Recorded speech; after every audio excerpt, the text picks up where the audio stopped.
ಎಲ್ಲರಿಗೂ ನಮಸ್ಕಾರ. ಮಳೆಗಾಲದಲ್ಲಿ ನಾವು ಹಲಸಿನಕಾಯಿ ಅಥವಾ ಹಲಸಿನ ಹಣ್ಣಿಂದ ಸುಮಾರು ಖಾದ್ಯಗಳನ್ನು ಮಾಡ್ತೇವೆ. ನಮಗೆ ಸತಿ ಸ್ವಲ್ಪ ಲೇಟಾಗಿ ಸಿಕ್ಕಿದ್ದು ಹಲಸಿನಕಾಯಿ, ಆದರೆ ಕರೆಕ್ಟಾಗಿ ಮಳೆಗಾಲಕ್ಕೆ ಬಂತು.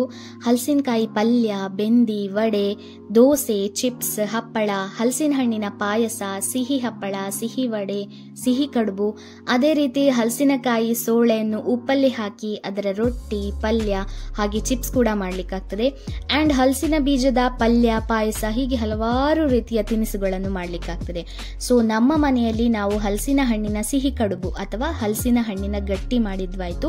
ಇದರ ಡೀಟೇಲ್ಡ್ ವಿಡಿಯೋವನ್ನು ನಾನು ನಿಮ್ಮ ಜೊತೆ ಈಗ ಶೇರ್ ಮಾಡ್ಕೊಳ್ತಾ ಇದ್ದೇನೆ. ಮೊದಲಿಗೆ ಒಂದೊಳ್ಳೆ ಹಲಸಿನ ಹಣ್ಣನ್ನು ತಗೊಂಡಿದ್ದೇವೆ. ಇದನ್ನು ಈಗಷ್ಟೇ ಮರದಿಂದ ಕರೆದು ತಂದದ್ದು, ತುಂಬಾ ಫ್ರೆಶ್ ಆಗಿ ಉಂಟು. ಇದನ್ನ ಉದ್ದುದ್ದಕ್ಕೆ ಕಟ್ ಮಾಡಿಕೊಂಡು ಗೂಂಜಿಯಿಂದ ಬೇರೆ ಮಾಡಬೇಕಾಗ್ತದೆ. ಮತ್ತೆ ಹಣ್ಣು ಮತ್ತೆ ಬೀಜವನ್ನು ಬೇರೆ ಬೇರೆ ಮಾಡಿಟ್ಕೊಳ್ಬೇಕು.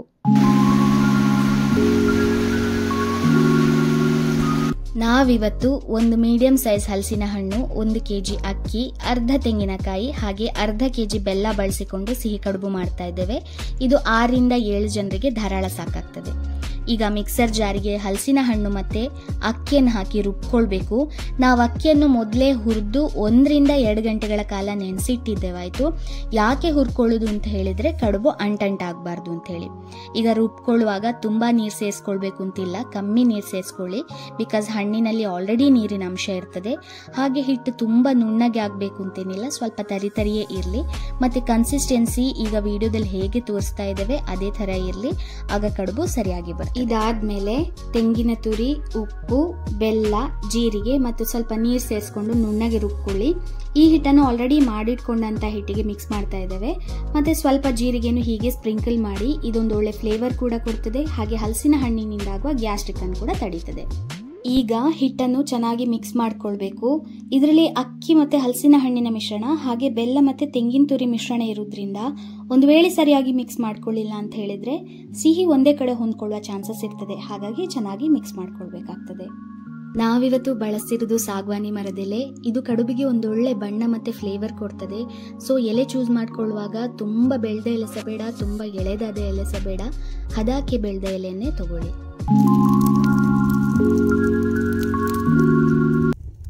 ಈಗ ಸಾಗವಾನಿ ಎಲೆಯಲ್ಲಿ ನಾವು ರೆಡಿ ಮಾಡಿಟ್ಟಂತ ಹಿಟ್ಟನ್ನು 1 ರಿಂದ 1.5 ಸೌಟ್ನಷ್ಟು ಹಾಕಿಕೊಂಡು ಚೆನ್ನಾಗಿ ಮಡಚಿ ಸೆಕ್ಯೂರ್ ಮಾಡಿ ಬೇಯಿಸ್ಲಿಕ್ಕೆ ಇಡಬೇಕು. Basically steaming. ಸೌದೆ ಒಲೆ ಆದ್ರಿಂದ 1 ಗಂಟೆ ಬೇಕಾಗ್ತದೆ ಬೇಯಲಿಕ್ಕೆ.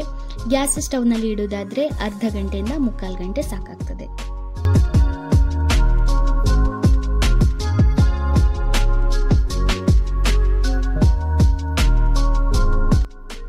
ಒಂದು ಗಂಟೆಯ ನಂತರ ನಾನು ಮುಚ್ಚಳ ಓಪನ್ ಮಾಡ್ತಾ ಇದ್ದೇನೆ. ಎಲೆ ಕಲರ್ ಎಲ್ಲ ಚೇಂಜ್ ಆಗಿದೆ. ಹಾಗೆ ಹಲಸಿನ ಹಣ್ಣು ಮತ್ತೆ ಬೆಲ್ಲದ ಪರಿಮಳ ಬರ್ತಾ ಉಂಟು. ಸೊ ಆಬ್ವಿಯಸ್ಲಿ ಚೆನ್ನಾಗಿ ಬೆಂದಿರ್ತದೆ. ಈಗ 5 ರಿಂದ 10 ನಿಮಿಷ ತಣಿಲಿಕ್ಕೆ ಬಿಟ್ಟು ಮತ್ತೆ ಕಡುಬನ್ನು ಈಗ ನಾನು ಓಪನ್ ಮಾಡ್ತಾ ಇದ್ದೇನೆ. ನೋಡಿ ಕಲರ್ ಎಷ್ಟು ಚೆನ್ನಾಗಿ ಬಂದಿದೆ. ಇದು ಸಾಗವಾನಿ ಎಲೆಯಿಂದಾಗಿಯೇ ಬಂದದ್ದು. ಈ ಥರ ಪರಿಮಳ ಕೂಡ ತುಂಬ ಒಳ್ಳೆಯದುಂಟು. ಕಡುಬು ಸಾಫ್ಟ್ ಆಗಿದೆ. ಅದೇ ರೀತಿ ಯಾವುದೇ ಥರ ಅಂಟು ಕೂಡ ಆಗಲಿಲ್ಲ. ಈ ರೀತಿ ತಯಾರಾದ ಹಲಸಿನ ಹಣ್ಣಿನ ಸಿಹಿ ಕಡುಬು ಅಥವಾ ಹಲಸಿನ ಹಣ್ಣಿನ ಗಟ್ಟಿಯನ್ನು ಬಿಸಿ ಬಿಸಿ ತುಪ್ಪದೊಂದಿಗೆ ಸವಿಬಹುದು. ನಿಮಗೆ ಈ ವಿಡಿಯೋ ಇಷ್ಟ ಆಗಿದ್ರೆ ಒಂದು ಲೈಕ್ ಮಾಡಿ, ಶೇರ್ ಮಾಡಿ, ಹಾಗೆ ನನ್ನ ಚಾನಲ್ ಅನ್ನು ಸಬ್ಸ್ಕ್ರೈಬ್ ಮಾಡಿ.